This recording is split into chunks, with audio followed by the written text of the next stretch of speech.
पिया बान्हा ना पगड़ी त सासू बोलाय लियावा।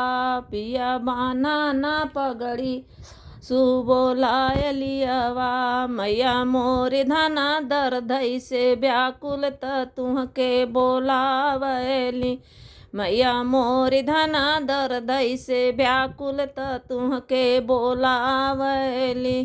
बाबू तोरी धना मुहवा कै पातर दामाद गरियावली।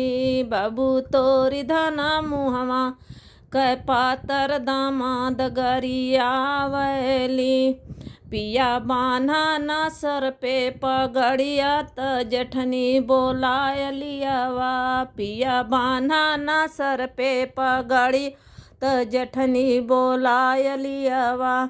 भौजी मोरी धना दर्दई से व्याकुल त तुहके बोलावनी। भौजी मोरी धना दर्दई से व्याकुल कि तुहके बोलावली। देवर तोरी धना मुहवा के पातर भतीज गरियावली। देवर तोरी धना मुहवा के पातर भतीज गरियावली। पिया बान्हा ना सर पे पगड़िया त ननदी बोलाय लियावा। पिया बान्हा ना सर पे पगड़िया त ननदी बोलाय लियावा। बहिनी मोरी धना दर्दई से व्याकुल त तुहके बोलावली। बहिनी मोरी धना दर्दई से व्याकुल त तुहके बोलावली।